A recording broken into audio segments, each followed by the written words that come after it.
So yesterday got sent a text in our group chat that somebody in the state of Massachusetts, I think it was a teenager, died doing the one chip challenge. He passed, man. And I did the one chip challenge with Michael Knowles. I mean, like, are you the dragon? Did you just say he passed? Are you the dragon? You I mean, obviously condolences. It looked like a true story to me, but like I'm sitting over here wondering, like, man, did he eat just one though? I heard he ate like 16 or something. I don't know. Well, you don't listen. Don't. I mean, It turned into a one chip challenge to a one bag. Yeah, it's one He chip ate the challenge. whole Listen, bag here's of what I'll chips. tell You you. can't eat a bag of those things. He ate the whole y'all bag. heard me talk about this. Like I've been down in Louisiana. Oh God. I've been to places that have the spiciest foods. Yeah. But there's a difference between spicy hot and chemical hot. Was it that bad? Dude. Was it that bad? Well, I remember when Knowles, before we started filming, he looked at me, he's like, man, I smelled this thing. He's like, I don't know. He's like, it smelled, you know, like the difference between, oh man, I got a sunburn, or oh, there's icy hot on me. It smelled like science. Like it smelled like That's science. never good. No, it did. Like it smelled like science. That's the best way I can put it. And the part was like when I looked at it, it's like purple. Like it just looked different. Like it looked like, oh hey, this fell out of the sky last night somewhere in Austria. We have it in a lab and we're studying it. That's what it looked like to me.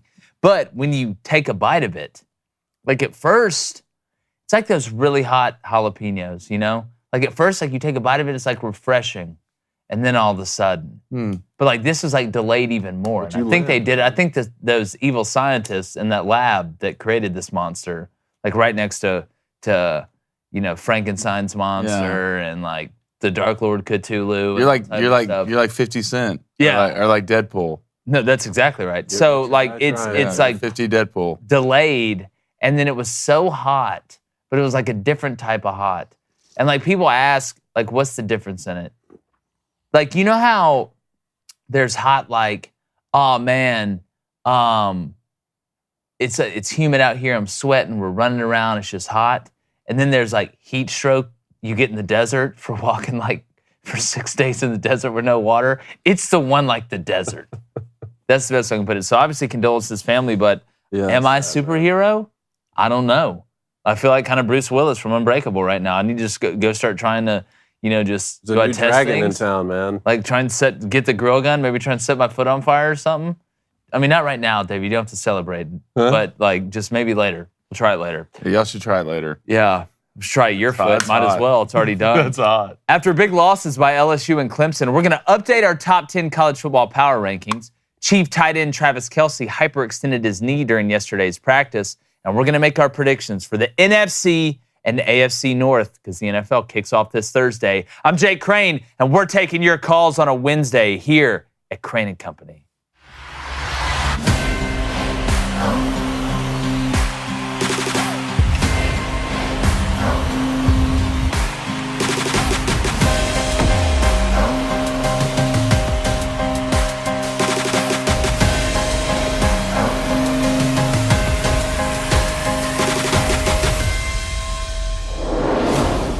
Now, we all watched how dominant Florida State was on Sunday night. We live stream it with all you guys. Thank you all for joining us. And outside of maybe Colorado, they had the best performance so far of 2023 in our early season. Now, I had FSU winning the ACC, and at least early, they look like the team with the most potential in that conference. But calling Florida State the clear-cut best team in the country before we've even gotten to week 2 is not only premature, but it's borderline reckless and casual. Now, I'm not going to penalize the other top teams like Michigan, Georgia, or Alabama for handling their business against inferior opponents, and we won't truly know about those teams' ability to be able to dominate against good teams until they actually play some of them.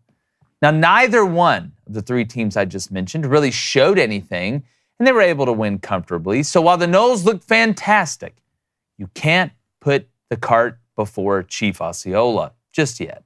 Now, Florida State does seem to have the ingredients to be that top team down the line, possibly. They're electric and versatile on offense, from the outside to the inside to the offensive line.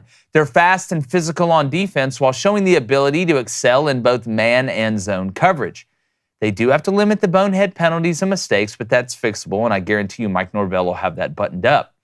But the honest answer is nobody really has a clue who the best team in the country truly is yet. But we will hear shortly, starting with Bama hosting Texas this weekend. Now, never forget, football season is a marathon. It is not a sprint. It is a true battle of attrition. But at least the early returns on Florida State are pretty damn good. I'm going to bring in former Florida State fan and former Michigan quarterback David Cohn. My brother, currently on the mend from the Achilles. It's handy capable. Blaine Crane. Merman, Pop. Merman. Now, before we get into this, we are almost to 100,000 subscribers. So if you are watching or you are listening or however you're getting down, make sure you hit that subscribe button. Hit that like button in there as well. We have a ton of people in the chat. Want to make sure everybody hits that like button. It helps in the algorithm. And leave a comment. Remember, donations do get read first. And go ahead and get that subscription to Daily Wire Plus. But David, early in the year, talked about this yesterday. It's easy to say, man, the teams that beat other good teams, those are the best teams in the country. But you have teams like Texas, who I didn't throw in there.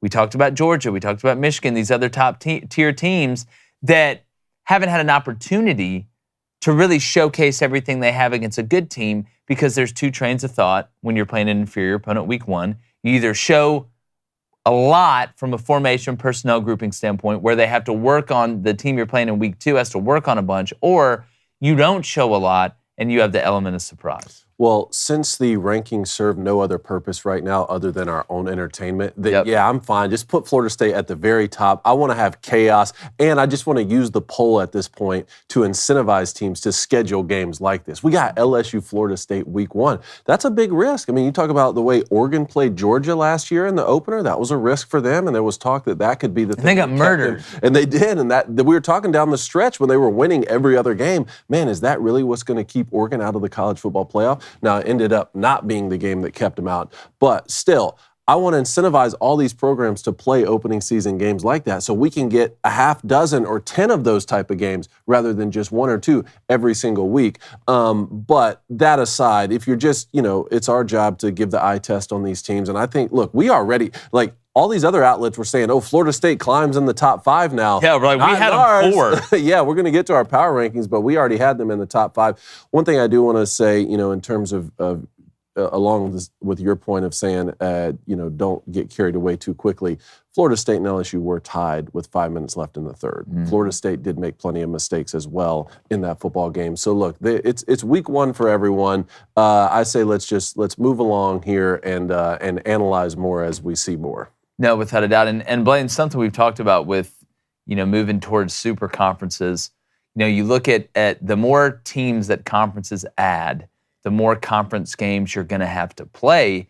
And if I'm sitting here in, let's say, the SEC, for example, with 20 teams or 22 teams, and I've got to play a 10-game in-conference schedule that now includes a Texas and an Oklahoma, or maybe they add Florida State or Clemson, I'm not scheduling Florida State or any team outside of the SEC that's good. I'm scheduling Portland State. I'm scheduling La Monroe, who shut out La Monroe, beat Army. That was a big upset week one. But are we seeing the death of big-time out-of-conference games? Great example, Georgia and Oklahoma are supposed to play out of conference. Oklahoma joins the conference, then Georgia plays UT Martin. So are we seeing the death, the slow death, the death by 1,000 cuts of big-time non-conference games? I wouldn't do it. I mean, give me Mercer, give me Elon. Yes. Like, I don't. What's the huge incentive to do this? Money.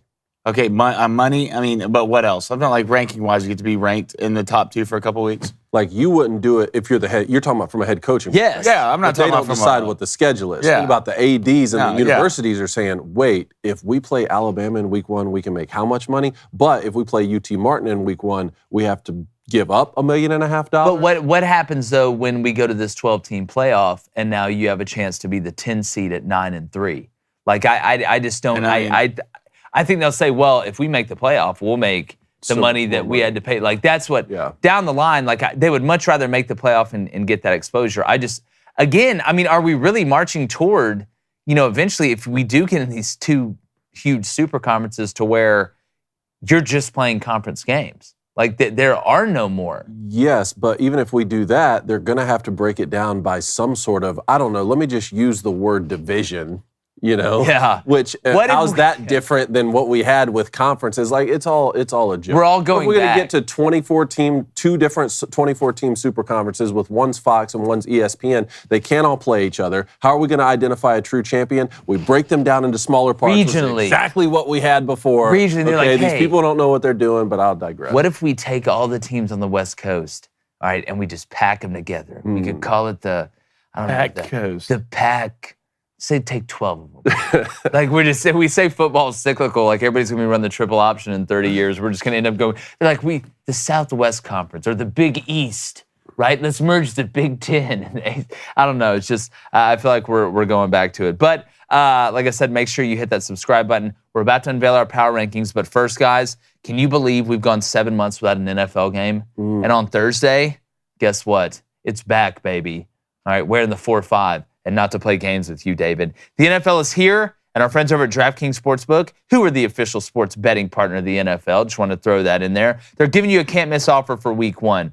All right, this week, new customers can get $200 in bonus bets instantly when you bet just $5 on any NFL game. Because we know life's more fun when you're in on the action. So download the DraftKings Sportsbook app now and use our code BOOSTER, BOOSTER, because new customers can score $200, like I said, in bonus bets instantly when they bet $5 on NFL football. That's only at DraftKings Sportsbook with our code BOOSTER. The crown is yours. We are also going to be dropping some sharps that we like this week in college football, which you can also get on DraftKings. And I tell you what, there's two that I really love. We basically hit all our locks last weekend. Really excited about that for the whole crew. Congratulations, fellas. But these sharps, pretty interested to see it because they'll go up. They'll go down. You want to get that. It's the Goldilocks porridge rule, right? This one's too hot. This one's too cold, Blanier. But this one, it's just right. And we were right here in this studio for the last NFL game. Super Bowl live stream. Exactly right. Now it comes back Thursday. God, I love the live streams. They're a ton of fun. All right, let's get to the Booster Club.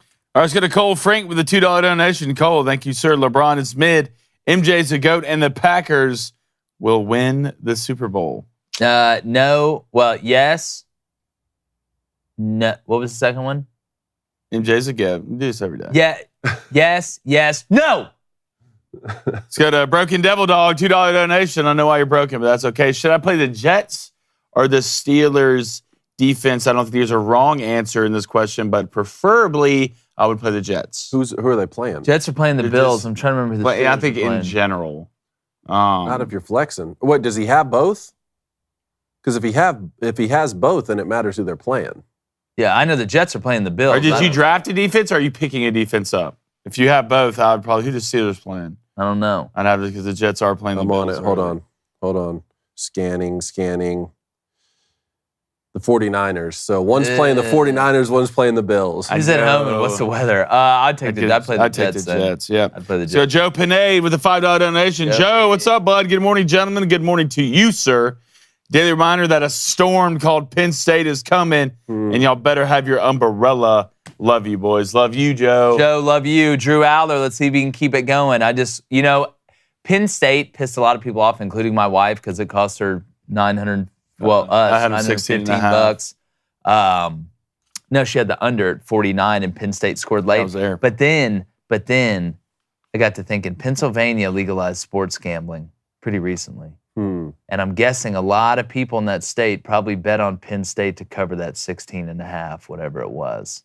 So I wonder if James Franklin realized, hey, I want to make sure I make the fans happy. Scored that last touchdowns with 6 seconds to make sure Penn State covers. Because I guarantee a lot more people in the state of Pennsylvania bet on Penn State to cover than to not. That's interesting. Don't lie to my face and say coaches don't know spreads. Oh, they do know spreads. Because they do. They do know spreads. Land O'Lakes and sports spreads. So how many of them do you think are actually making decisions around the point spread? I think some of them. Just depends on the circumstance. Allegedly.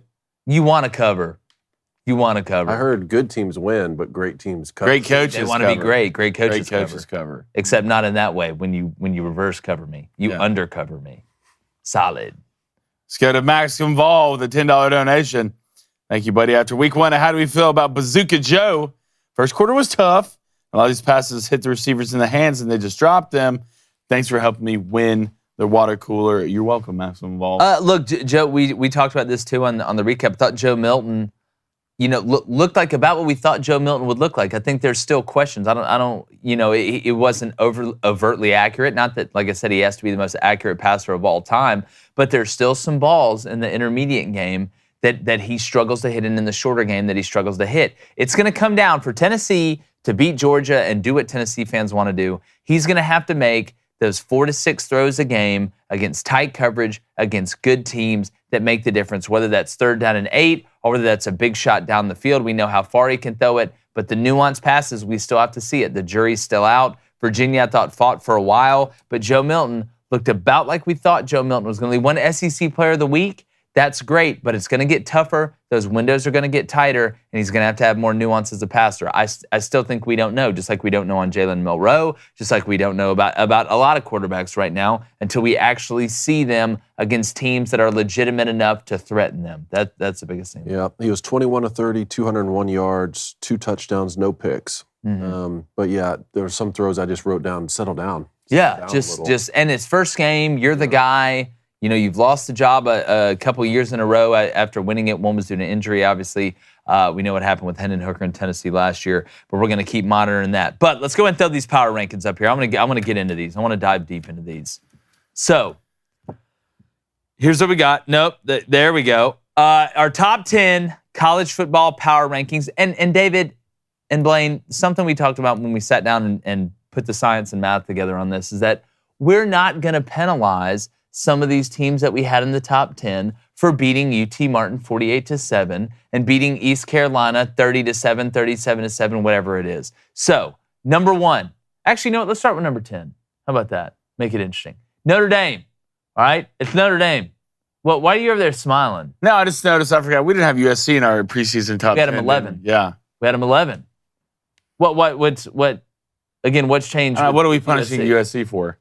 USC was at 11. They're not in the top 10. You don't think they're a top 10 team? I think Notre Dame's going to beat USC. Notre Dame climbed the highest on our list. Yeah. It went from like 16 to 10. Now, they have played 2 weeks in a row, because they got to play a week 0 game, but so did USC. USC, yeah. So who do you like better right now, USC or Notre Dame?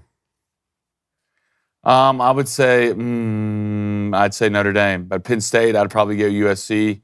Ohio State, I don't know how you feel that comfortable with Ohio State after seeing Cal McCord in that offense. Oregon, we really don't know yet. Oregon go toe-to-toe with USC right now. Well, it's like a lot of these teams we had in this play. No, I'm saying in general. You don't want to overreact after week 1. Like, Oregon beat Portland State 112-7, so let's put them number 2 in the country. Now, they played the Little Giants. I mean, Becky, a.k.a. Icebox, was out there running the ball for Portland State. We've seen Notre Dame play twice. They haven't played the greatest competition, right, when you look at Navy and then Tennessee State. But I think we got a decent feel for Notre Dame, moving them up a little bit to be a top 10 team. So we got Notre Dame 10, Penn State 9, Oregon 8, Utah 7, Ohio State 6, Bama 5, Texas 4, Florida State 3. They were at 4. We moved them up 1. Michigan 2 and Georgia 1. Now, we had Georgia in that spot. We had Michigan in that spot. We had LSU 3 and then Florida State 4. LSU bounced out of the top 10. We moved to FSU up to 3. And everybody else just really kind of moved up 1 outside of Notre Dame, who moved into the top 10. So then the question for me becomes, like, how bad does a team have to play to move down as long as they keep winning? I mean, take a team like the Buckeyes, or let's even say Michigan. Like, if these teams were to, struggle moving forward, but because of their schedules, they're still winning games. Yeah. At what point do we say, let's reward Utah? Utah is going to open with Florida and go on the road to Baylor and have these really tough non-conference games. Let's reward them. Let's reward Florida State for going out there and beating LSU and, slide them up even further. What's your thought process on that? Well, yeah, I think it's all circumstantial, right? I don't penalize. I think, and I think you guys agree with me here, I think there's a big difference in Ohio State going on the road to play Indiana as opposed to Georgia playing UT Martin. I don't expect Ohio State new quarterback. It's going to take a little bit of time. Indiana has to have it. It's all circumstantial to me. It's a Big Ten game. I don't expect them to beat them the same way that Georgia is going to beat UT Martin. True. So I don't think we penalized Ohio State for going on the road and winning by 20. Now, they didn't cover. And also with Utah. Utah had a nice win against a Florida team that we're not sold on. Hell, I got them going 3-9. Now, they did do it with their backup quarterback, but I don't look at that win the same way as I look at Florida State beating the crap out of LSU halfway through the third quarter on, deciding to be physical. But I'm also not going to punish. Why would we move Alabama in front of Texas when we had them before there, when Texas beat Rice 35-10 and Alabama beat the crap out of Middle Tennessee State? That one doesn't matter. So But yeah, see, that's the beautiful part. We'll have ones that play. Oregon plays Texas Tech this weekend on the road. Utah's going to play Baylor. Yeah, on the road. so it'll work itself out a little bit. The question I think you look at maybe is, how much do you reward Penn State for beating a West Virginia team that we're not super high on? I think that's kind of the same category as I give Utah for beating Florida. They're both at home. The difference was Utah was playing with a backup quarterback. So I don't think we overreacted too much. I mean, Florida State moved up one. Everybody else pretty much, it fell in line past that. We just put Notre Dame at number 10 because I look at Notre Dame up front, and I think they can play. We had 3 teams receiving votes. That's Oklahoma, USC, and Washington. Yep.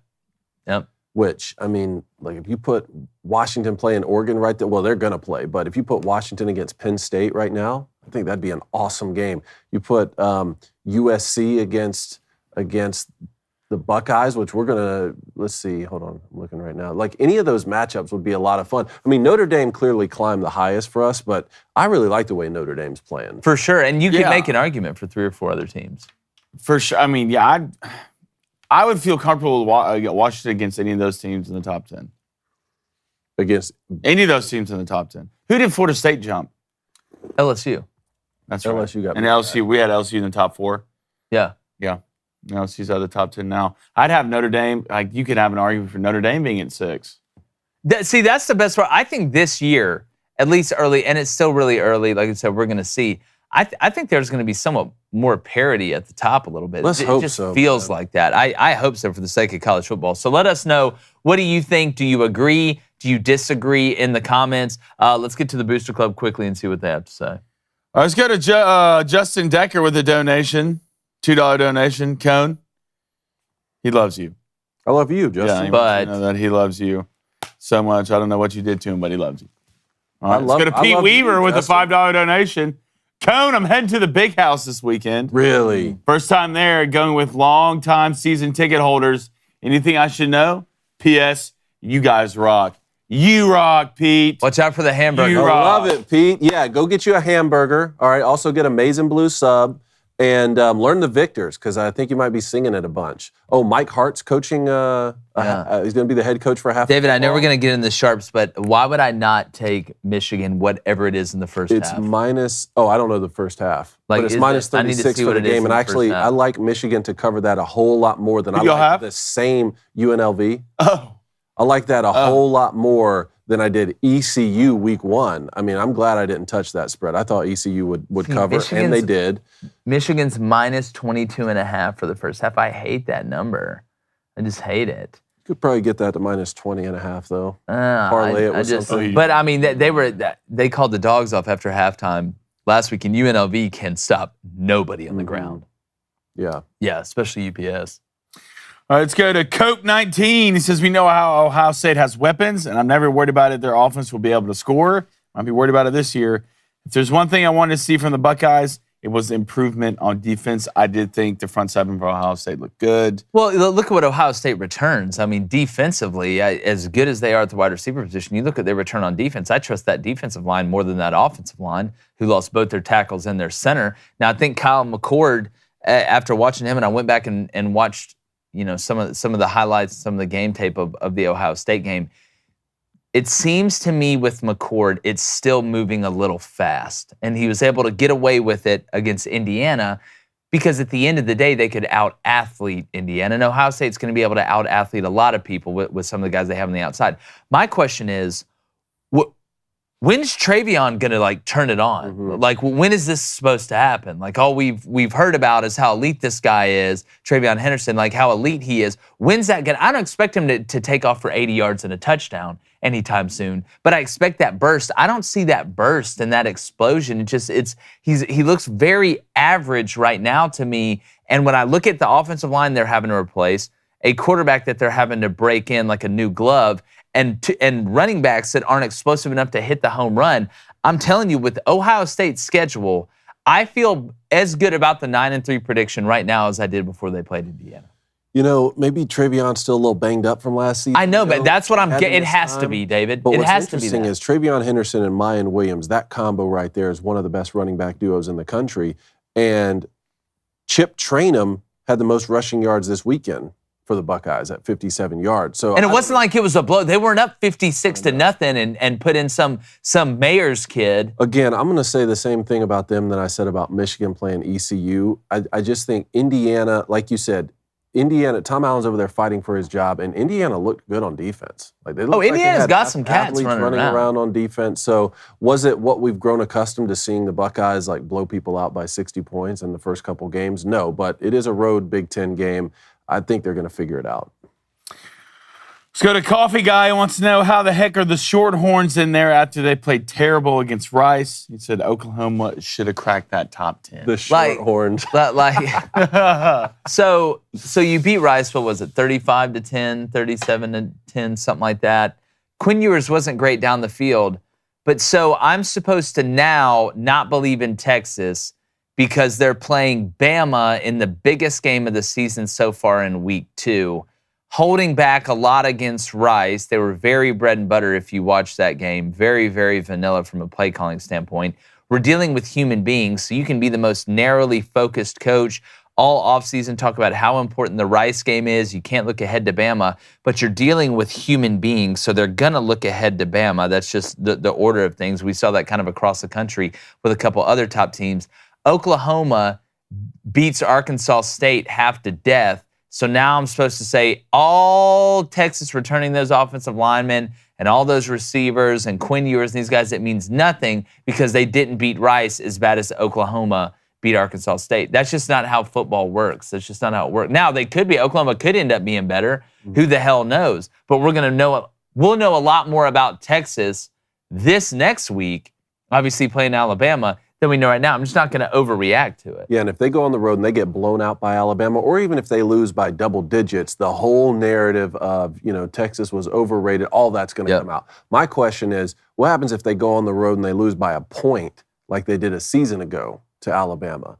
Then you're still going to have people who just love to hate Texas sort of say those same things. See, they were overrated, all this sort of stuff. But also that losing by 1, that could say more about Alabama. That could be like, how far do you move Texas back then? That's when it's going to get interesting. No, without a doubt. I mean, you go on the road and lose at Bama by 1. That's where it's going to get really tricky because you're still going to have people saying, oh, move them outside the top 8, move them outside the top 10. Yeah, I knew it. I knew they were trash when really we may know even less if they go on the road. I'm interested to see how the offensive line is going to look because they made a bunch of mistakes against Rice. A bunch of mistakes did not look good. Man, I heard something yesterday that Alabama's offensive line is the largest O-line, not just in college football, but also per weight average over the line would be the largest in the NFL. Yeah, look, I have not fact-checked I didn't hear the NFL stat of that. But I have not fact-checked that, so I'm telling everybody I didn't fact-check it, but I did hear it from someone who doesn't just make stuff up. All right, let's go to Travis Elrod, hashtag Ask Crane & Company. Big rivalry game this weekend. And I'm dying to hear your thoughts. UTSA versus Texas State. Woo, buddy. That got more interesting. Woo, buddy. Yeah, it did. Look, Coach Kenny from Incarnate Word, them in Colorado, Texas State and Colorado had more turnover in the transfer portal than anybody, and both looked good week 1. Mm-hmm. So that's an interesting theorem to watch, being able to get all those guys. I'm telling you, it comes down to when they come in. If you're able to get them in through spring, that's such a big help compared to bringing them in during the summer. It makes it so much tougher. Frank Harris. I mean, it was shocked watching him throw 3 interceptions on 3 straight passes. It's kind of the second game in a row that he's looked lost. But it's going to be hard for me not to take the over in this game, especially as fast as both teams go. the way UTSA played on offense. Obviously, Jeff Traylor wants to get that confidence back. They're going to score as much as possible. Texas State's secondary is not very good. I expect Cephas to look like Jerry Rice against that Texas State secondary. And then Texas State's shown the ability to score. I mean, TJ Finley played the game of his life, which, I can't believe I'm sitting here saying that guy's an absolute miracle worker. The coaching staff over there, especially the quarterback's coach. But yeah, it should be a great game. Interested to see how Texas State, after that big surprise win against Baylor week 1, how they bounce back in week 2. So it should be pretty interesting. But speaking about interesting, we have calls today, 1-855-236-3228. We want to know who you think is the number 1 team in the country. And if you want to call in and brag on your team, maybe there's some Bama and Texas trash talk. Hell, maybe there's some A&M and Miami trash talk. I've seen it all over Twitter. Weird watching those two fan bases go. It's just a weird situation. I love it. It's just very, I don't know. It's just awkward. It's like, catching your mom at Applebee's with a different guy. Oh, that's just weird. That weird? Yeah. Anyways. All right. I'll tell you what's not weird, though. Okay? Working out. All right? It's full of positives. You sleep better. You look better. You just feel better. And as you get stronger, you stick to the same old routine, can lead to a plateau in results. It gets boring, right? Don't be a boring person. Well, you can keep your momentum going and your progress positive with Fitbod. All right, Fitbod is a fitness app that creates personalized workouts based on your goals, abilities, and gym setup while helping you track and visualize your process along the way and also your progress. Now, we all know you didn't stick to your New Year's resolution. That lasted, a month and a half? And then you started reaching for the Snickers and the Skittles again. And I don't blame you. We all love those things. But keep up your fitness habit with a personalized workout program from Fitbod, and you can get 25% off your subscription or try the app for free at fitbod.me/booster. That's fitbod.me/booster. So whether you work out in the weight room or your living room, they have you covered. They have over 1,400 demonstration videos that are in HD, which is the highest definition to give you the highest. I've done my part, of definition. I'm down 30. You know what I'm saying? You are. I'm down like 40. Yeah, you are. People thought I had like some disease or something. I had disease, health, disease. Are you going to be taking a break from Fitbod? I'm up, baby. I'm up. You're up. I'm up 3. Yeah, because you can't move. You can't I'm move. up 3. You're hurt. Still in the gym, throwing it around. Really? I heard picking stuff up. Went and worked out 2:30 yesterday, baby. What's You're up? picking stuff up? Yeah. I saw you struggle to walk in here. Exactly. Struggle to walk, but not to bench press. Baby. Oh, very interesting. Weight. All right. Before we get back to the Booster Club, remember I said we had those calls. Make sure you hit that like button. Make sure you hit that subscribe button. We don't want to have to run the Booster Club after practice. All right. I want you to keep them on their toes over there, Blaine. Oh, you got it, Coach. Yeah, good. All right, good. Bring it in. Huddle up. All right. Let's go ahead and get to our NFL predictions, Cone. Let's do it. We got NFC North today and AFC North today. And before we get to that, I do want to talk about some news with Travis Kelce. Injured his knee yesterday at practice. It looks like the ACL is intact, but his status for the opener tomorrow is uncertain. Who we fighting? If I'm Andy Reid, who are we fighting? Whose fault is it? Whose fault is it? Because I know it's not Travis's. I know it could have. If it was non-contact, I need to talk to the grounds crew. Yeah. I need to talk how exactly hyperextended his knee. Did this happen? Oh, guess what? You did it at home? Well, your wife needs to come up here. We need to have a talk.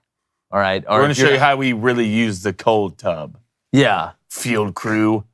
Yeah. It's called water. You've been waterboarded? There's an implication. Everyone want to feel like a polar bear? I don't feel comfortable. Put your head under. Yeah, I need to know how this knee got hyperextended. Yeah. I need answers. If I'm Andy Reid, I'm sitting in my office with my milk and cookies. With the Sharpie. With the Drawing Sharpie. mustaches. With my milk and cookies with a milk mustache. All right. And I need somebody to come in here. Hey, sit down. What do you want to drink? Here, get him something to eat because you're not getting what you want. I need to know. Here's Patrick, tell me in the Kermit voice what happened. Yeah. All right. I need to know. Oh, man. And guys who Travis decided to take him in the first round in fantasy this year. I got a draft tonight. Oh, man. All right. NFC North, AFC North. Which division do you want to start with, and which do you think will be more entertaining this year to watch? Let's pull up mine. We'll start with mine. Here's where I want to go. I'm going to lean towards the AFC North being better than the NFC North. I'm going to agree with you. Right? Aaron Rodgers has gone with the Packers, and that's right. I have the Packers finishing last. You want to know why? Because I don't believe in Jordan Love. Don't love it. I believe in Kirk Cousins, okay, to be able to win in this division and make the playoffs. Yeah, and especially games before 3:30. Yeah. All right, I got the Lions second, the Gumball Smuggler, even though they're probably going to lose to the Chiefs week 1, not in their division. Hashtag doesn't matter. Give me the Detroit Lions second. I think the defense will be a little bit improved. And then Justin Fields. All right, you got some help now. Got a little bit of help. DJ Moore coming through. Like what we have at the running back spot. I think the Bears finished third in the division, and the Packers. That's right. You're bringing up the rear. You're the caboose. Sorry about it, and not in the cool way. Then, AFC North. This one was a little bit interesting to me. And I know people say, oh, you got the Browns in front of the Steelers. That's right. I believe in the Browns this year. I don't know why. I don't know why. Deshaun Watson, we'll see. I think he's kind of knocked the rust off a little bit. But something about the Browns this year, I got them finishing third in the division. Give me the Bengals first. Give me the Ravens second. We all flock together. Joey B's about to get that bag, by the way. Talking about the deal that he's about to make. They're probably going to get him half the city and 3/4 of the Skyline Chili. And then the Steelers finishing fourth. I like the future of the Steelers, but the future is in the future. It's not in the present, and the present is now. How you feel about this? The present is a gift. Yes. I like this. I think the only really things you could talk about AFC North, I'm fine with the top 2 here. The Steelers are going to be a good football team this year. Yeah. You're young. I believe in Kenny Pickett. Look, you invent a fake slide, and it works. And then they have to ban it. I believe in guys like that. George Pickens nice, too. Congrats to Joey Shiesty. Just got engaged, I believe. So did he? Joey B. To who? Libby Dunn? I'm sure she's not ugly. Let's go to the NFC North.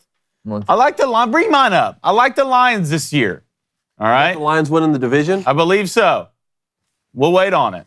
Boom. There it is. Oh, yes. There it is. All right, NFC North. Give me the Lions to win it. I believe in the squad they had last year. What held back the Lions last year? That was defense, and they did get better on that side of the ball. J-Mo is suspended for the first half of the year, but when I do think he comes back, he will be a nail in the coffin for these guys. Hey, believe in Kirk Cousins, the Vikings. Anything before 2 o'clock. We know 5 o'clock is dinner time and nap time for Kirk Cousins, although his mustache did look great. Bears, I think Justin Fields is going to do a lot better. Their offensive line is still anemic, but you do add DJ Moore when you can throw the ball 2 yards behind the line of scrimmage and score 80-yard touchdowns. It's going to be a lot easier to play that position. And then the Packers, I don't believe in Jordan Love. I do like the way they drafted. I believe in Watson as receiver. That big D-end white kid they got from Iowa is going to be okay. Then AFC North, the Bengals, I think this is the year for the Bengals. I really do. Joey Shiesty brought these boys all the way to the Super Bowl with one of the worst offensive lines I've ever seen in my life. But it starts with what?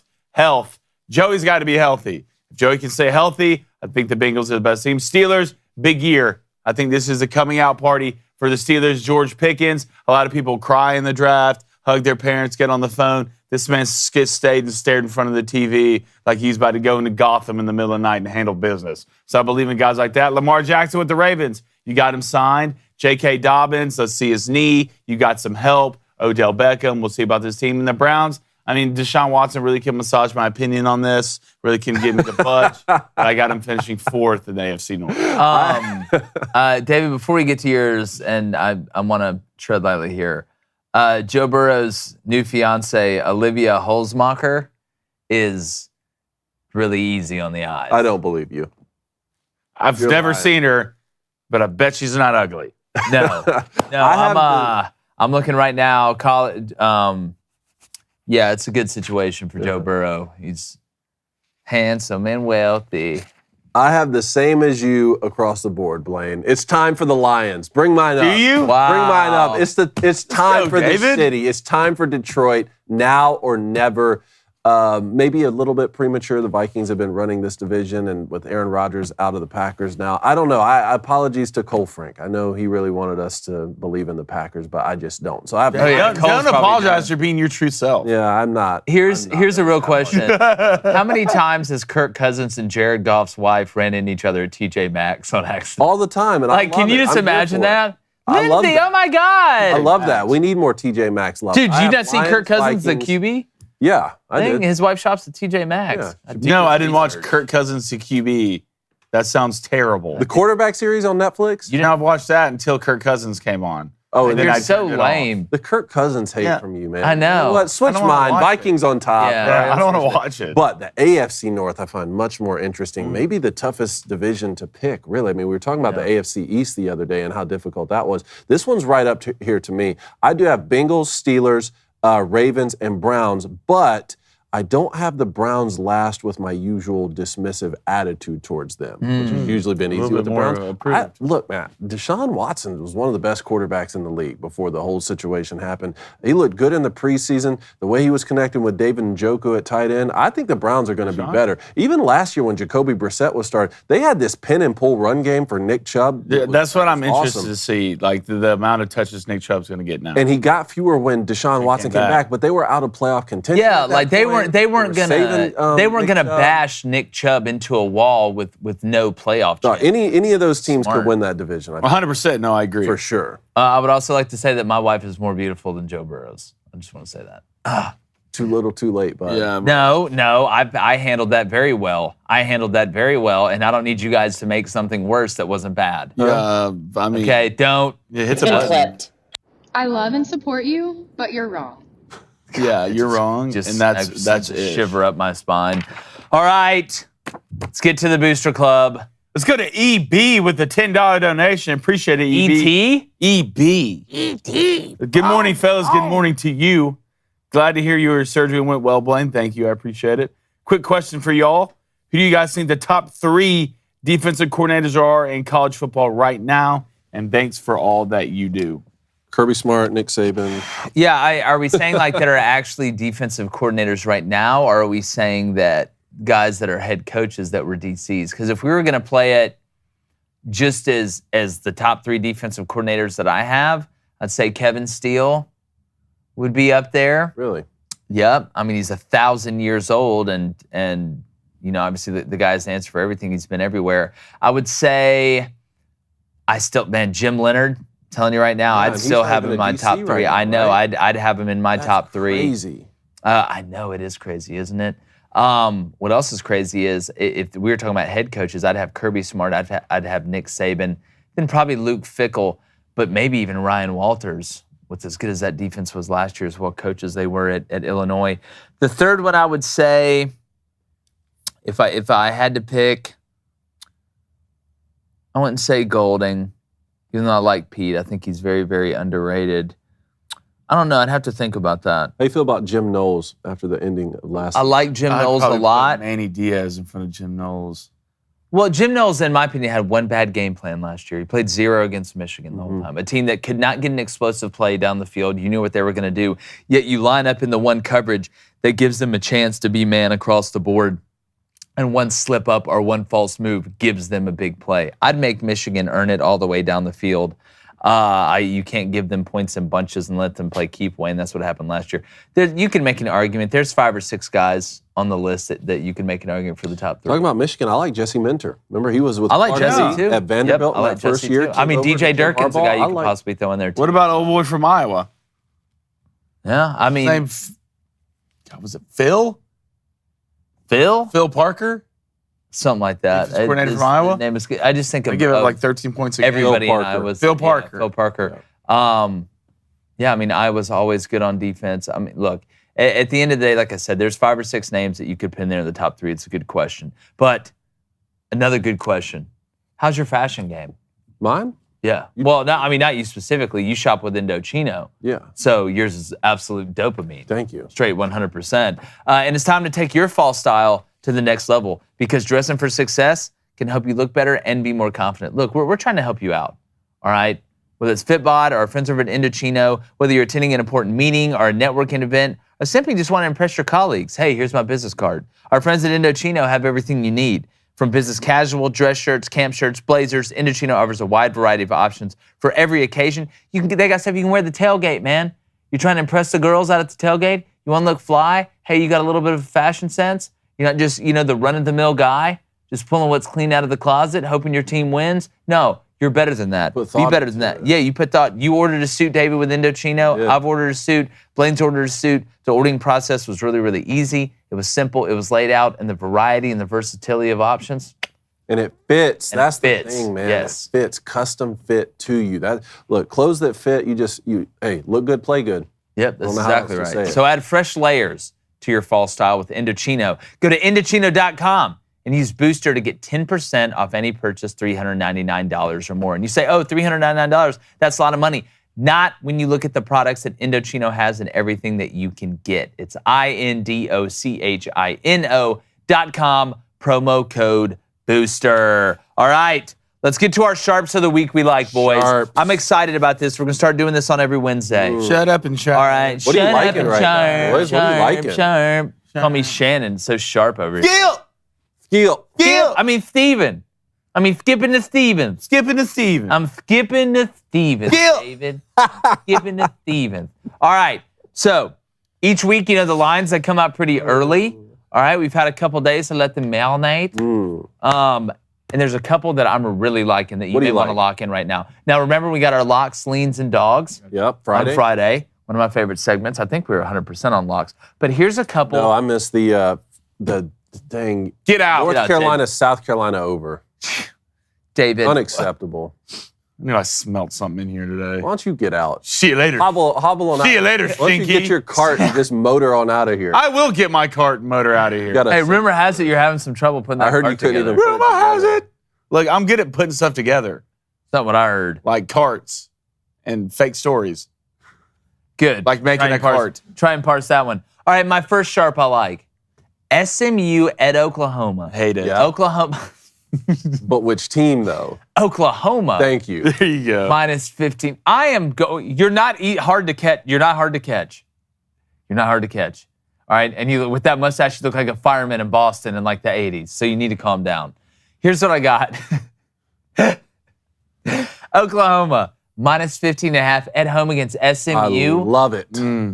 Oklahoma very motivated, right? Still sliding under the radar offensively. They kept their guys in there. Brent let it ride for a while. SMU did beat a Law Tech team that struggled with FIU, who can barely throw a forward pass. All right, for a while, ended up winning by 24. I'm telling you right now, though, Oklahoma offensively, I would not be shocked. SMU on defense is absolute hot dog water. Preston Stone, he's all right for SMU, but I think that defense, like we talked about, they've got guys that are more athletic now. Oklahoma was very deficient from an athleticism standpoint across the board on defense last year, led to a lot of big plays they've given up. I like Oklahoma. Maybe they doubled up the spread on Arkansas State last week. I think it was 36. They won 73-0. This offense is coming back out. They want to juice up some more points, try and sneak into that top 10. Give me Oklahoma in this one big. I'm talking 56-13, somewhere around there. And we love Rhett Lashley. Oh, love Rhett He's Lashley. going to be the guy for SMU. He's going to do great things, but just I feel like. But he doesn't know magic. This is exactly. He's not a sorcerer. I think this is one you should actually buy up. Like buy the. Yeah, I don't think you'd be crazy to juice it up to I even love that 16.5. Maybe put it under 17. I love that sharp. All right, I'll go with one. How about Notre Dame minus 7.5? I know they're on the road at NC State. The first time we'll see them play a little bit heavier competition, but Notre Dame minus 7.5. That's going off at minus 105 on the road at the Wolfpack. Lock it in. Yeah, I love the matchup up front with Notre Dame. I watched NC State. UConn ran for what, like 300 yards against NC State? And listen, love UConn. Jim Ward Jr. is doing a hell of a job over there. Notre Dame's got a bunch of Siberian cave trolls up front. All right, they're putting their hands on you and making business decisions. And the way with Estime runs that ball, I would not be shocked. I locked this one in. I bought it down to 6.5 because it is on the road. I don't like laying 7.5 on the road. I just don't like that number. I got it at minus 135. That's actually one of my show bets. I locked in as a sharp. That I took Iowa money line with the James Madison, Virginia under at 44.5. And then my third one, I got Rutgers minus 9 at home against Temple, which I really like. And then I added one more. I think it was the Oklahoma. I got Oklahoma minus 13.5. Bought that down. Got that for minus 140. So nice. Those are the 4 sharps I got locked in. I love that pick. The first one, when I thought about this, the more I looked at it, the more I liked it. It's at minus 4.5, but we're going to buy it down to minus 1.5. It's at minus 110 for 4.5. You can get it at minus 170 for 1.5. So I think that's a good deal. Give me Texas A&M minus 1.5. I am running away against Miami. I think Texas A&M is going to dominate most of this game. Really? I feel like they're going to win the up front on both sides of the ball. I think Wegman's going to look nice. I think the quarterback for Miami is going to have a good day, but I think he's going to pressure late in the game and make mistakes. I think this is a double-digit win for A&M in this game. So why are you buying down then if you think it's double? Just to become, I think it's going to be a double-digit win, but I'd rather be safe than sorry, and I can get it under a field goal for even the odds wouldn't even be that hurt. What's the money line for each team right now? Money line for A&M's minus 200. Wow. Money line for Florida's plus 164. The spread's minus 4.5, going off at minus 110. I'm going to buy that down to minus 1.5. You can get it at 2.5 if that makes you feel better. I just want to get it down for a field goal, and nothing more will piss me off if the game does finish, 2, if I lose by 2. Yeah, if they're down 1 and 2. Yeah, so if anything, get it below a field goal. But I wouldn't, if I was really putting my bang for my buck, I'd play this up to 6.5. I tell you, interesting note on A&M, they were 25th in the country last week in pace. So there's a little bit of a change there, a little bit more aggressive on offense from a tempo standpoint.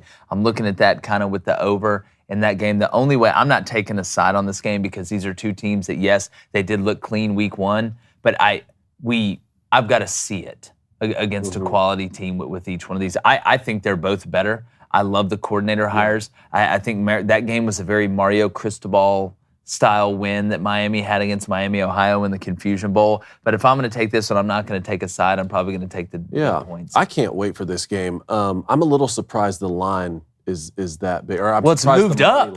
It's moved up. It's that high, minus 200, just because this is in Miami, and Miami looked good to start. So that may be one to keep in mind for later in the week for your dog bet at plus 165, even though I would take Texas A&M to win a football game right now. But that might be a nice... It is at Miami, but I also saw 47 people show up to Miami's game last week. They're having problems. Miami's got a little bit of Vandy syndrome. They only show up when they're good, and even during that time, half of them don't show up till the second quarter.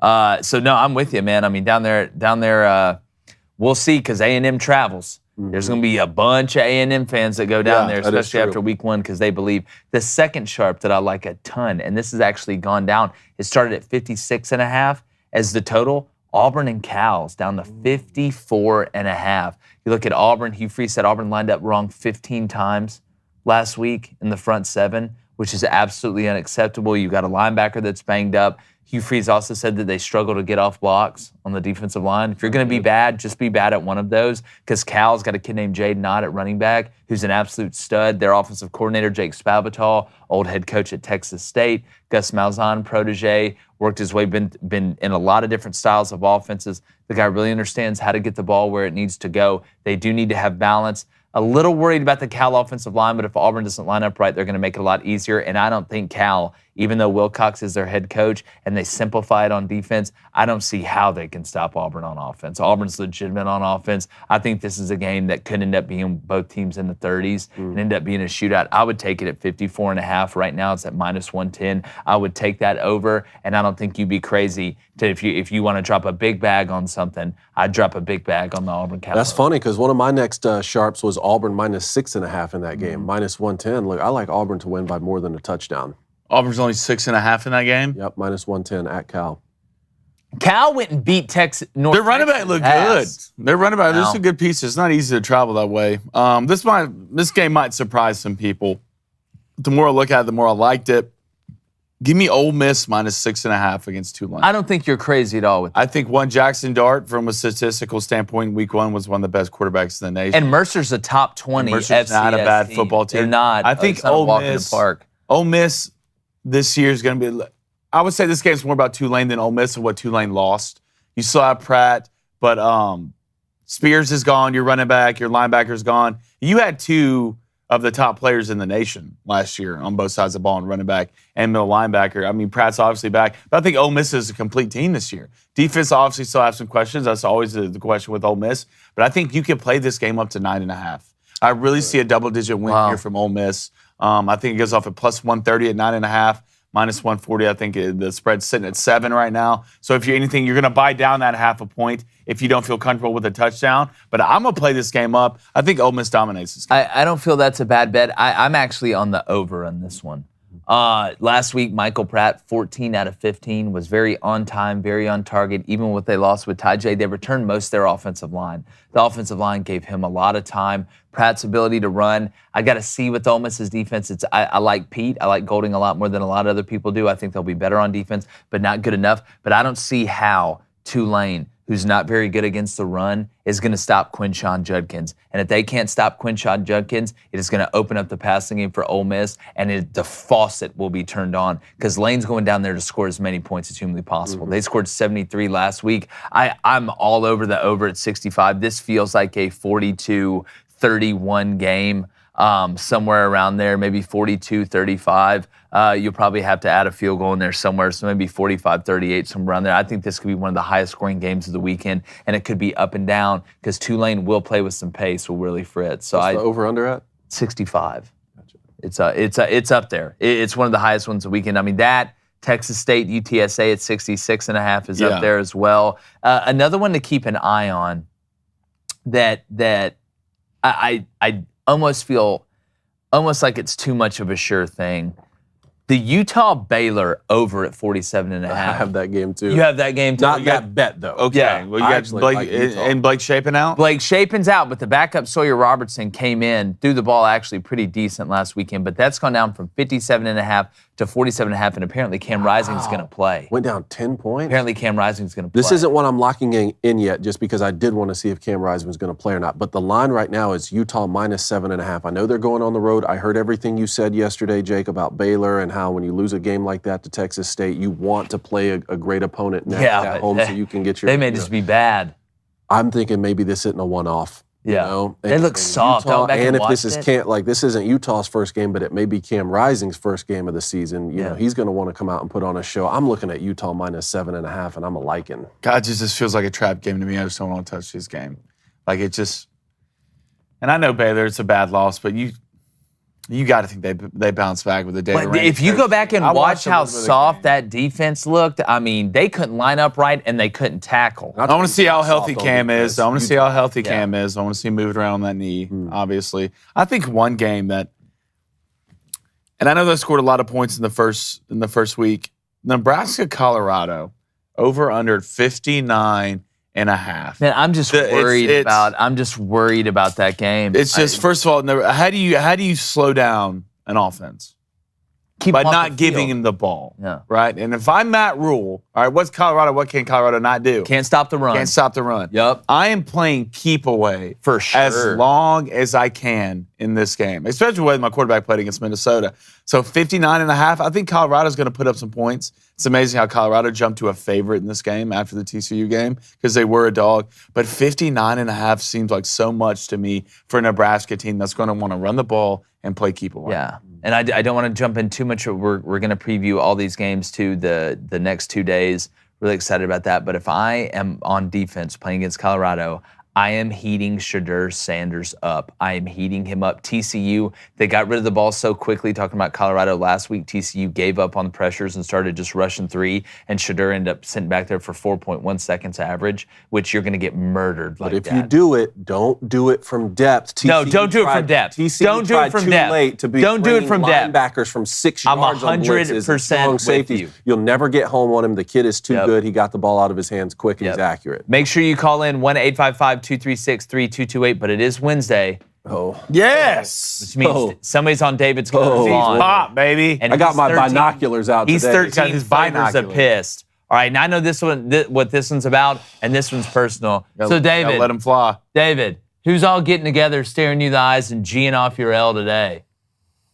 Peacock needs to get off my lawn. It's a bird. Saturday, I got to experience something I've made fun of Notre Dame fans for these past few seasons, and that was Michigan streaming its opening game exclusively on Peacock. This, of course, is part of the Big Ten's TV deal with NBC, and the results are in, and they're not pretty. Set aside the fact this is Michigan's highest preseason ranking in 30 years, and disregard the fact that the Wolverines have played every game on linear television since 1995. All that aside, it was a subpar viewing experience. There was buffering every single play, and don't even try and blame my internet. Every other streaming service worked perfectly. The Cone household is connected like Keanu's head in the Matrix, baby, all right? Now, I was told in Ann Arbor, if you want to throw one pass in the big house, that I need 10,000 great practice reps. So I need the same from Peacock. Before you can stream Michigan football games in week 1 of the season, I need 10,000 Huron High School games streamed first. Let's get those reps in. And for the Booster Club member who messaged me, welcome to the future, No, we were promised flying cars and a cure for cancer, not 36 streaming services nickel and diming us while still airing 800 commercials per game. And for those out there giggling right now, just know I laughed too when it wasn't my team, but I'm not laughing anymore. We have to nip this in the bud collectively as college football fans, so here's the solution. Name me czar of college football. I will fix it all. And don't worry, history has taught us nothing bad happens when one person has all the power. So I'm going to start, I'm going to get off to a hot start here because my first order of business is to get Peacock off of my lawn. All hail Czar Cone. Look, let's just go fix it. Just give me all the power. Cone said nothing ever bad has ever happened in history. Just give me all the power. No, it really is not fixable. I think cable television's dying. I mean, not die. I think it's dead. about to die. It's dead. It's dead. Like, did the Pac-12 kill cable? Something did. Let's blame them. Let's blame it really is dead. It's sad to see, man. There's going to be 36 different streaming services. You're going to have to make decisions, man. Just like going back to the regional conferences that we'll do. Well, here's what will happen. And you were talking about this earlier. You'll have all these different streaming networks that are like, you pay for our streaming network, we'll give you this, and you got to make decisions. And then somebody's going to have the idea to bundle it all together in a package. You could call it cabling it together. Cable it. It's just, we just run on this hamster wheel, man. It's you just insane. get something different for a little bit, then you want the opposite of it. That's just the way it works. All right, before we get to calls, let's get to trying to figure out how to get my 4-box on YouTube TV. Like, that's all I'm trying to do. We got that handled over at the Crane household. And while we're criticizing everyone, shout out to YouTube TV. Does a great job. Let's give credit where credit is due. Although not Because to me the YouTube 4-box. TV did get it right.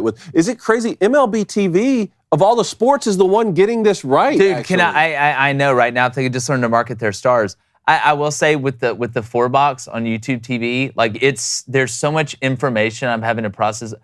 My wife looked at me Saturday night, like after the game. She was like, "Do you realize that me, you, and your brother sat in the living room for 5 hours and nobody said a word to each other?" Wow. It's just sensory overload. I'm like, It is sensory overload. I'm like 3rd and 2. I'm like, that one. I got my foot's propped up. I'm trying to see through Jake's head to watch the TV because Jake proceeds to stand right in front of the TV. Then ask me if I saw that play. No, Jake, I didn't. I saw the back of your head. You're not made of glass, man. Yeah. Oh, my goodness. All right, let's get to the Boots Club. Got a Christian Tolino with the $10 donation. Yup. Cone, Telly. how do you call yourself a Michigan man Wow. and not know where Michigan Tech is? I guess they don't teach geography in Ann Arbor. Hashtag go green. I'm sorry. I apologize. All right. Let's don't get know where technical. Michigan Tech is. I wish I Michigan did. Tech, it's in the Upper Peninsula. Does it make you feel any better that I had them going undefeated this season? You did have Yeah? Michigan You did Tech have going. I Michigan expect an Tech, apology. He had them Chad. beating Wisconsin State. Yeah, Wisconsin Tech State. Let's go to Cole Frink, $2 donation. Thank you, Cole. Hashtag Trader Jake. Here we go. The Vikings will never win. Kiss my ass, Cole. Hey, whoa, bro. You don't even No, I love Cole. We You can don't even talk to each other burn. like that. We can talk to each other. Let's go to Riot Highs, $2 I love donation. him. Appreciate it, Riot. He says, go Ducks. Hashtag Quack Attack. Hashtag Blaine's toes. Quit looking at my toes, dog. Yeah, dog, those toes, man, those things are gnarly. Dude, it's a real, like, running in the volcanoes of Mordor. Yeah, I'm just like, I'm walking through Walmart barefooted right now. I'm just It's not trying a to great be, situation. Wow. trying to be your Sam Wise. That's how, I think that's how, COVID started, dude. I'd be careful. I thought 2 got... Oh, A pangolin kissed a turtle. Let's go to Nathan Johnson with a $2 donation. Why is Oak State versus ASU not being televised? All 15 people want Probably to watch because that they watched Arizona State last week. I tell you, man, I almost as a sharp, and I know Oklahoma State didn't exactly blow the doors off in week 1, but I think they're a 3.5-point favorite on the road at Arizona State. Can Mike Gundy and them be that? Look, Rashada, I think, has got a good future. I like Kenny D, but I mean, Arizona State's just not very good. They're just not very good across the board. Like, why would I not jump on it? Something just smells funny. I don't like it. Yeah. I don't like it. It's like, going to a new place and you just don't like the way the air feels. I just don't like it. Yeah, let's go to Jack Hogan with a $10 donation. Jack, thank you. Hulk son. Tried to call in with this last week. Blaine is wrong about Vandy. They have as much standards as Florida, and Graham Mertz has red zone presence. Well, Auburn and Cal hit the over with both explosive offenses. We're not getting here to talk about standards with Vanderbilt because I've been putting Vanderbilt on a pedestal for the last couple of years while these two guys just sit here and dogged them. No, every day. don't point at me. I got Dog. family over there coaching. Look, I've been repping okay? Vandy. It can't even get the stadium ready. I know Now Clark Lee's dad. Now We're I friends. look like an idiot. All right? God, I love Wake Forest this weekend. Plus 10.5, it seems like a lot. Minus 10. Have you seen Vandy's offensive line? They couldn't block a stalker on social media. Who took them to cover against Hawaii? Me. I did too. Oh, and they didn't. Who took them to have a better year this year in Florida? Not me. No, yeah, you. God, what was I going to say? Yes, that was one of my sharps. The Auburn Cal over 54.5. Smash it. Lock it in. Smash it. All right, let's get to call. All right, Josh in North Carolina. Josh, tell us what's going on, man. Josh, what's up? Joshua. Hey guys, it's Valtar here. And, What's up, buddy? Before I get into my Super Bowl picks and how my Carolina Panthers are going to do this year, I watched the tape. I watched y'all's reaction whenever I call in. And I was watching the call yesterday, and I realized I was a little bit too mean to Blaine. I love you, Blaine. I like messing with you, but, Josh, he got pretty emotional Uh, after the show after your call. Hit him hard. It's look, I'm on pain medication right now, Josh, and you didn't help out a lot. Let me just say that. Yeah. Oh, I'm sorry. I'm sorry to hear that. Anyways, so back to my Panthers picks. The only thing I'm concerned about, and y'all voiced this the whole offseason, is the Panthers' offensive line. Mm-hmm. Yeah. So because of that, and I mean, we are in a weak division, but because of the weak offensive line, I just can't pick us to win the division as much as I want to see it. But realistically, do you think it's more likely the Panthers finish second or third in the division? Because I don't trust the Bucs either. The Bucs look terrible. Mm-hmm. But then also, the Falcons look like they're going to pop off with Bijan. I just don't trust their quarterback that much. And then I trust the Saints out of everybody to win the division right now, at least. I'd be worried about the Saints the most, right? So you got Saints, Bucks, Falcons, Panthers. Don't believe in Desmond Ritter at all. I don't believe in Desmond Ritter either, but I believe in Baker more than Desmond. I'd be more worried about the Bucks than I would the Falcons. In my opinion, Well, but the offensive line. Bijan came in on third string on the depth chart. We'll see how much. We'll see how many carries Bijan's going to get. I'm telling you this right now, and I said this before Bryce got in the league. Bryce is going to be a Hall of Famer. I'm putting it right now. I'll tell you, Bryce Young will be a Hall of Famer in the NFL. I don't know if he'll be with the Panthers, but it's going to be with somebody. Won't be this year. I'm telling you, the kid is ice cold. Ice cold. Now, Bryce is nice, but, we always talk about football's the ultimate team sport. So we'll see. Good luck. We'll see if they can block anybody. A 7-man protection. Somebody get open. Congrats on North Carolina, Josh. Appreciate it, Josh. Hey, thanks. Yeah. Also, my Super Bowl picks. Funny story. I forgot to tell y'all this. So when I was in New York last month, sports gambling's legal up there. So I went to a casino. I placed a $5 bet at plus 1924 odds, a 2-team parlay I picked an AFC championship winner and an NFC championship winner. So plus 1924. I put $5 on it to win a clean $102. And I picked the Kansas City Chiefs and the Niners to make next year. I knew it. Yeah, I knew those odds off the top of my head. I don't think that's a bad bet at all. I got a couple parlays. The Eagles have entered the chat. Yeah, we'll see. We'll see. New coordinators. But Valtar, thanks, buddy. Give us a call Friday. See you, Thanks, Josh. man. All right, Andy in Indiana. Pongo alert, boys. Pongo, get lined up. Pongo. Andy, Hurry up! Andy, line it up. What's going on? Not you, Andy. You're good. Red 7. All right. This is all right. So I went to the Michigan game, my 10th one I've been to this last weekend. Nice. 10-0 since I've been going. By the way. But so ECU was surprising. They really had a lot of people there. Good crowd, I guess. However, the last play of the game, Michigan wasn't great all game, but the last play when ECU rushed the field goal kicker onto the field to kick the field goal really made me feel like when a batter tries to bunt to break up a perfect game. Oh, yeah. Wow. It's first off, David, I mean, you answer first. This is Well, first of all, Andy, let's get you to every game. for sure. We Why are need you to not get on you to the rest scholarship? of the game. This is the year. Yeah. man. You're This due is the for a time. loss, Andy. Yeah, you should be on scholarship. Yeah, like you said, you should be on scholarship. sadly, I didn't get to see what you're talking about because I don't know if you just heard or not, but yeah, I had to turn it off in the fourth quarter because Peacock just buffered every single play. Let you fly. I don't mind it. I don't want to be the team that got shut out. I don't want to be the team in baseball that had a perfect game thrown against them. So do whatever you have to do to score 3 points, score 7 points, get a hit, whatever. Yeah, I want to be able to go in there and say, hey, we didn't get shut out. At least we know what it's like to score this year, a little bit from a confidence standpoint. But it is. I mean, Andy, you're right. I mean, it's all that matters is if somebody had, that spread or something like that. If it comes down to the points, at that point, it's all futile. But it's just a confidence thing. You saw that around the country. I saw somebody else do it as well. Run their field goal kick around. I'm trying to remember. Was it Northwestern? Well, it's different if you're up by that much, right? But think about this. ECU now gets a chance in the big house to work on some operations late in a game. Yeah, you get it on film. I mean, it's just that's more what I'm thinking. I can understand that a lot more than Andy, are we talking Michigan National Championship this year? Is that in the bag this year? Okay. Hey, so I consider myself a realist when it comes to Michigan Wolverines. Real answer. I do want to make the playoffs, obviously. I want to win the Big Ten championship, but I still feel like the need of the year is to beat Ohio. For sure. Okay. That's why it's a great rivalry. You got them at the big house. Well, if you go to the game, I mean, Andy, then y'all are going to win. Yeah, we need you at every game. Second best rivalry around, Andy. I think so. My Army Navy's first. Fan. We watch it every year together, so I cannot go to the big house.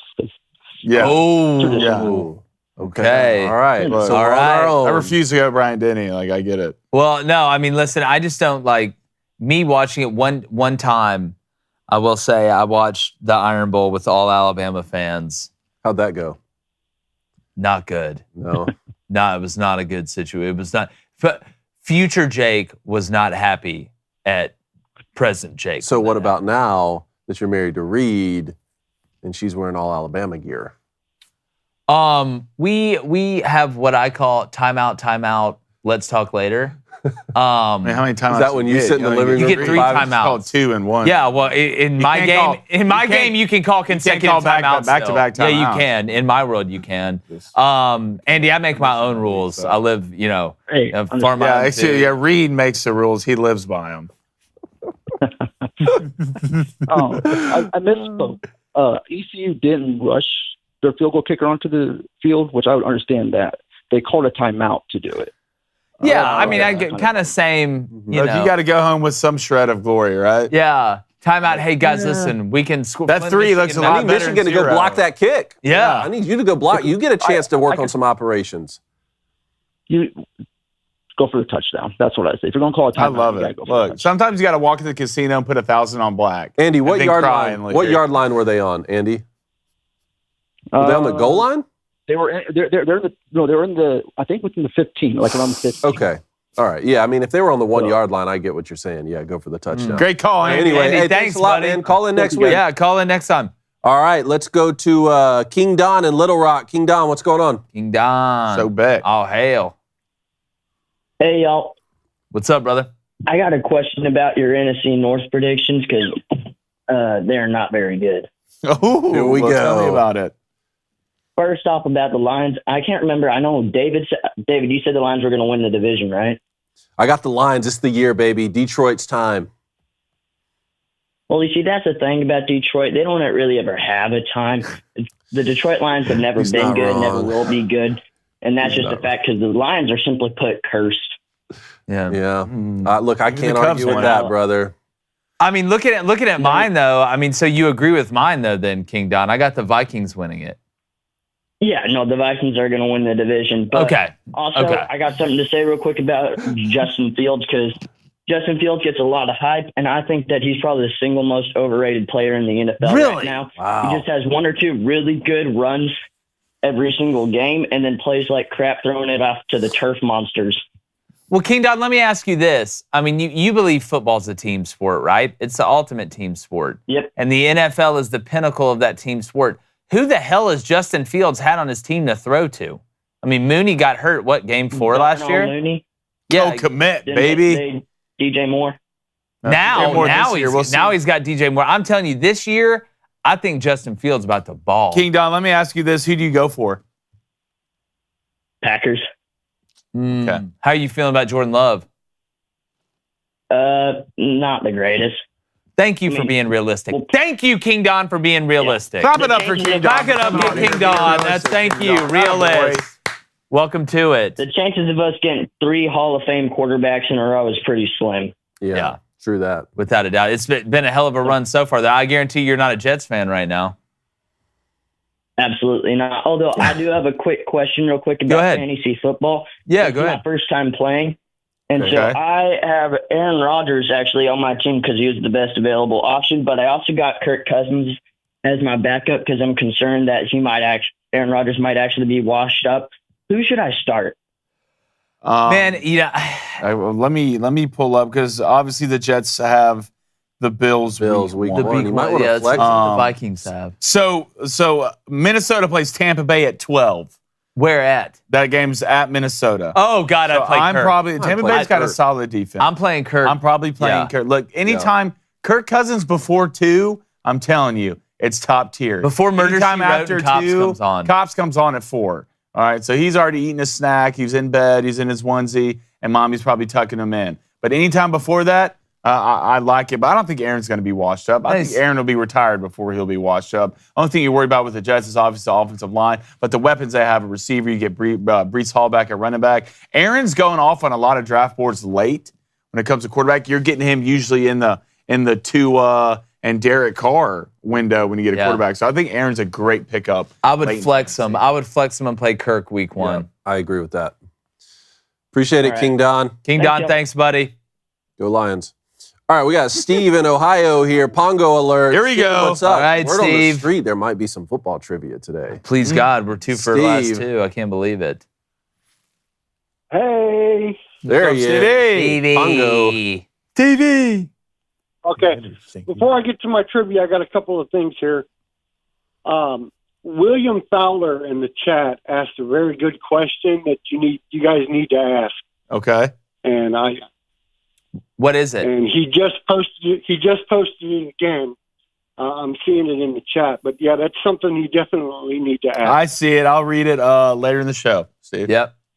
Okay. Good call, Stevie. And when you guys do the fantasy draft, can you guys please remember to ask Ben about those push-ups? Oh, yes. Oh, yes, that's for right. sure. Yep. We will ask him. There will be questions asked and answers found. Yeah, like write it down and tie a string around your finger or something. So Okay. The last time I did that, I booby-trapped myself. All right, here comes the trivia. This is a football version of Who Did What Today. Okay. Come on, guys. Lock it in. We got this one, boys. Come on. Same deal as always. 3 players, 4 stats. 1 stat will apply to all 3 players. The other 3 stats will apply to 1 player each. And to win, all you need to do is just pick the stat that applies to all 3 players. Okay. And I can give you 1 clue if you need help, but it'll cost you if you still get it wrong. Okay. And the clue is that you can pick 1 player, and I will reveal the stat that only applies to that player. Got it. And if you still get it wrong, then Blaine has to admit that he cheated at beer pong against PJ. Yes, we all know. We all know the truth. You're going to have to get in touch with All right, my hit us lawyer with it, so you Steve. can talk about this. Okay, the players are Justin Jefferson, Tyreek Hill, and Devontae Adams. Okay. All right, and the stats are from the 2022 NFL season. And the stats are over 10 touchdown receptions, over 1,500 reception yards, a catch percentage of at least 70%, and over 120 receptions. Now, who did what? All right, 1,500 yards. That was only Justin Jefferson. Yeah. Yeah, that's only. Is it the touchdowns, David? I don't think it's the touchdowns. No. 10's a lot. I don't even think Justin had 10. I don't think Devontae had 10. The catch percentage is The catch percentage is such an outlier. What was it? 70%. 70%. It's such a weird stat to pull up if it's not all 3. Okay, Yeah. and what was the other one? Receptions? Receptions. It was 120. 120. That could be it too. So it's Justin Jefferson, Devontae Adams, and Tyreek Hill. And Tyreek Hill. Maybe not for Tyreek. Well, I'm trying to think of somebody who's hurt enough to not get to 120 receptions. Devontae missed a couple games, right? If it's me, it's catch percentage, right? Right? I would say catch percentage. We have such a weird stat to look at. Let's go. Let's do that one. Let's go catch percentage, Steve. The clue is still out there. Oh, God. Let me hear the clue, Steve. Okay, pick one player, and I'll tell you which one to play. Tell me Devontae Adams. Devontae Adams. What was the receptions? Receptions. Okay, Devontae Adams was the only one to have over 10 touchdown receptions. Interesting. Okay. All right, so if yardage is Justin Jefferson and touchdowns is, but that doesn't help between the two we were picking between, does it? No, is it 120 receptions? I'd go 120 receptions. 120 receptions. God, so many. That's your guess? That's it. That's the final answer, Stevie. Yep. Okay, Blaine, get ready to admit some wrongdoing. No. The correct answer was over 1,500 reception yards. Wow. All three of them? All three of them. Justin Jefferson had 1809. Tyreek Hill had 1710, and Devontae Adams had 1516. Wow. Really? Okay. I didn't think Devontae had 15. Wow. That shocks me. That is, Steve, that was a good one, man. Thanks for calling, brother. Great call, Steve. Dang it. I wanted that, man. Blaine. Yep. Blaine, you got to admit so you cheated now, beer pong. I don't have to. Look, Steve, I'm not going to Rainbow Land, and you can't make me. All right? I heard you. I didn't cheat against anything. I heard you. Totally cheated. We all know it. Wow, that's a good one, man. Good call, Steve. All right, thanks, Steve. That's a good one, Steve. All right, Kirk in Canada. We got 30 seconds, man. I'm going to time you. Okay, listen, NFL season starts tomorrow. I'm as happy as you guys were a week and a half ago. I'm so stoked. It's awesome.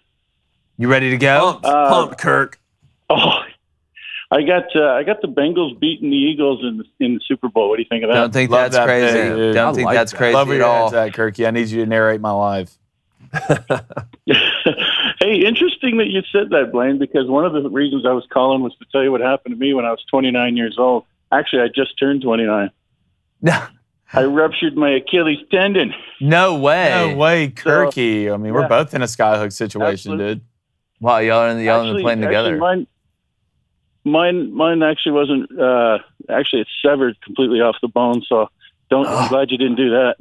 Yeah, man. I knew it was bad when the first thing did the ultrasound on my ankle. The doctor looked at me and said, "Wow, you really messed this thing up." Yeah, it's never good when they say that. Try and explain to these guys realistically the pain. I mean, talk about pain. Well, no, like I said, Blaine was conjuring Native American spirits in the back of my car to like block out the pain. He was like, I was summoning the spirits. Oh, you thought pain. The thing about it is, like, I'm good. Like, I'm not calling myself a hard ass or anything, but I'm usually pretty good with pain. Like, you play enough football, you play enough sports, you kind of get used to it. I tell you what, man, that was a different type of hurt. I could tell. Like your breathing was all messed up.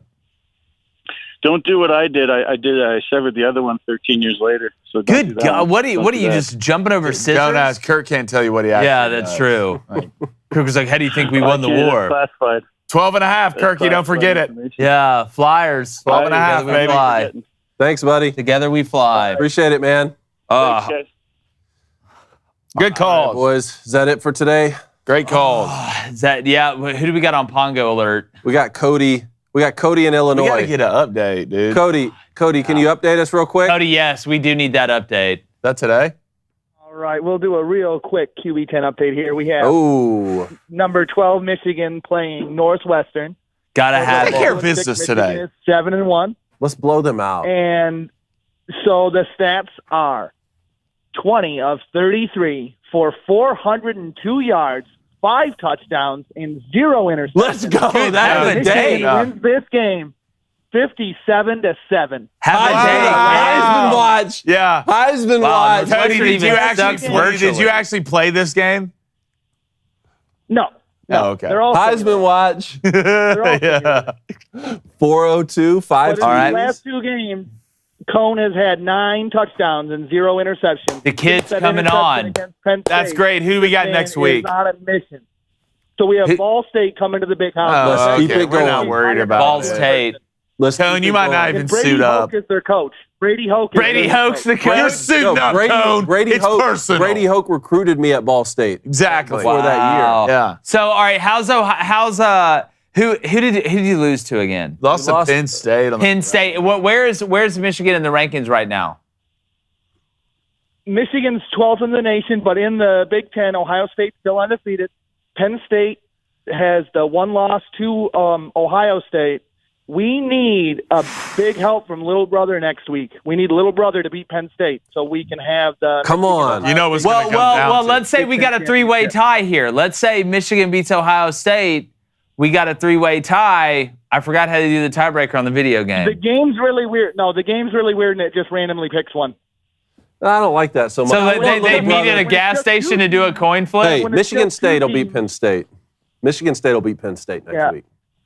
Oh, man. Yeah, Cody, I can't wait for the receiver Blaine Road to Glory. It's going to be great. Yeah, no, I can't heard either. Coach Jake. Well, that's the plan. That's the plan. I mean, you'd be in NCAA 14. Yeah, that's what I'm saying. So I We just can't gotta wait. pick a school. 6'3", We just gotta pick a 215. school. Well, we'll see who has best. Yeah, in bad that. Achilles, Well, though. remember, love you're it. going to be a 68 overall with a 48 awareness. We can talk Got to about match it. up with Cone. Yeah, Blaine's not aware. Blaine, Don't they're act like afraid to I don't let- know how to sit here and say, let's go to edit that roster and figure it out. Yeah, that awareness, 48 awareness, you can't cross the street. All right, Cody, thanks, buddy. Appreciate it, Cody.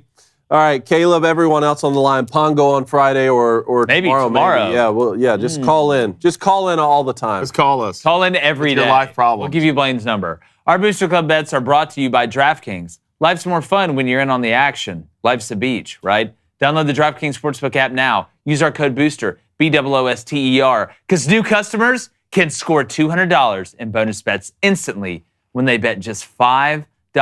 In Spanish, that's 5 pesos. On NFL football, only on DraftKings Sportsbook with code BOOSTER, BOOSTER. With Jack Creams? Good for you. Good for you, bud. With DraftKings, the crown, it's yours. DraftKings. Dude. Making breakfast. There you go. Got it. Let's go, Jake. Woohoo! Here we go. All right, You're write my bets up there, man. So we got, dude, you didn't send them in till late. Cap. Give me the Cleveland baseball team and the Twins, Nerfy, -115. Joe Ryan versus Gavin Williams. Sounds like a terrible race for the mayor in some city in Ohio. Then give me the Braves money line and the Royals money line. Together, that's +139. All right, I'm going U.S. Open today, boys. The White Sox yesterday. Y'all can't beat the Royals with your ace on the mound. I don't even want to talk to y'all. Two U.S. Open bets today, the same bets for two different guys. I want Medvedev here in the quarterfinals to get the first break, win the first set, and win the match. That's +100. And I want the same bet for Carlos Alcaraz. Win the first set, break first, and win the match. That's -165. What do you got? That's a great question. All right, going back to the well. Rays, thank you. Wow, what a cover. Go back to Rays -1.5. That's going off at a +134. Mariners, we give up 3 in the 8th, huh? We're going to give up 3 in the 8th and lose in the 9th. Good. If you're not going to cover, I want you to lose. But going back to it, Mariners money line against the Reds -160. In your face, Steve. All right. Give me Ace. Ace wants the Rays money line at -155 and the Rangers money line minus a funny 120. All right, let's get to the Booster Club as we wrap it up. Yeah, a couple things here. First of all, control them. Let's try our best not to get my toes in any shot. That'd be great. Oh, you must be getting roasted. Let's go to those things. Do look like you got those Pocahontas feet. I'll take that. I've heard worse. Yeah, I've heard worse. Let's go. This was a question that was in the chat. It's from William Fowler. It says, question for the guys. I'm a youth pastor. I'm doing devotions for a couple high school teams. I'm not an athlete. How should I reach out to these kids? Just be real with them, man. That's a great question. Like, look, you don't have to parlay everything into sports. A lot of it is being genuine. Some of the best speeches I've ever heard weren't, I played this and, you played this, so we're together in this. Like, just be real with them. I think a lot of kids nowadays get lied to, whether that's on TV or adults try and act fake when they're trying to send a message because they think they're trying to be hip and cool. Used to seeing recruiting all the time. Just be straight up with them. Just be genuine with them. Tell them about your experience and I'm not saying you would lie to them, but be honest about it. You don't have to be some tough guy for an athlete to be able to connect with you. I agree with that completely. What's his name? William, yes. William, I'll tell you what not to do. Don't tie the morality of your message to winning and losing the game. Yeah. That was one thing that kind of bothered me about some of our Friday night services when I was in college, is too often it was trying to be tied to, like, if you win the game, you're doing something good morally. Like, leave that part out of it. Just be honest. It'll take care of itself. Be yourself, and an honest message could go a long way. Let's go to Cole Frank with a $2 donation, kind of a switch up right here. He said, Jake, you can kiss my ass when the Packers win. Okay. Love that, Cole. Let's go to Justin. Cole, I give and take it, brother. I love it. Let's go to Justin Decker, $10 donation. Say it. All right, Cone, genuine question. Did I let him down with my predictions? Well, yeah, he told you to suck it before, but I told him that he said he loves you. He says, as a defensive guy, Justin, come on, dude. I always want to know, as a center ever farted in your face during a play? That's called a Nova Scotian brunch. Not that I know, but hold on. He told me to suck it at first, and you changed it to I love you? Mm-hmm. I think you're a nice guy, man. Yeah. Thank you for protection. That. Thank you. Justin's always up to Yeah, but the answer has to be yes. You can't trust those centers. Yeah, They're for always sure. up to no good. You ever seen them in the cafeteria? It's a real deal. This is called getting pink eye. You seen the pregame meal? Yeah. Oh. Let's go to Hold Me Groin. Hold the $5 donation. Can we please get a live stream of the Iron Bowl this season? Oh. Would love to witness Reed and Jake yelling at the TV and talking smack to each other. You don't want to see that. No. Like, you don't want to see when the lights are off and Blaine walks in with a black hoodie and the only thing you can see is his eyes glowing in the background. Yeah, why do you think Blaine got a scholarship at Northwestern? Yeah, like literally. Like, turn the lights off. What's on my leg? It's me. That's what it is. Like, dude, I'm telling you, I'll leave the room with 2 holes in the wall and we won that game by 30. Like, you don't want to see that. I'll get fired if we live stream an Auburn game. For sure. And you'll be better for it. All right, let's get to the poll. Quickly, we read all donations here. Excuse me, they can wait. Lane Lowry with the $5 donation. Thank you, Lane. Who to contact for sponsorship inquiries? In the chat? How much money you got? Yeah. Dog. Hit me up directly. Yeah. Look, Lane. We started a new charity. It's called Blaine's Pocket. So you should Lane, we'll get you in touch with PJ. We'll figure it out. All right, poll. Poll. Is Florida State the best team in the country? Oh, they said no. Yes, no. They're all over Maybe the no so. button on this. You put maybe so as an option? You did put maybe so? It just rhymes. So Or there's 2 options, yes or no? I'll go first. I think they said no. 57%. 58. Let's get those numbers up. Wow, pump it up. No, 74%. Woo! Yes, 26%. Well, I'll tell you what's the best sports show in the country, 100%. It's Training Company. Make sure you subscribe. Make sure you're following us on all social media. On X. We're on X or whatever. It's Twitter, dog. It's Twitter. We're on Twitter. We're live on Twitter. Thank you. So make sure you're following us on the Twitter or on Twitter X or Jason X or with Jason Aldean. I don't know. I'm confused at this point. Yeah, you try to pull that in a small town. But got a great show for you tomorrow. Yes. Got great guests for you tomorrow. So true. Probably have Collins tomorrow. It's a great situation. Make sure you get those bets in for the Booster Club bets. Shout out to our boy Bracket Dom for winning again this past month. And in the green and college football betting, let's keep it going. Keep the momentum going. Everybody's here together. Everybody's trying together. And like the chances of the Packers winning their division, we're going.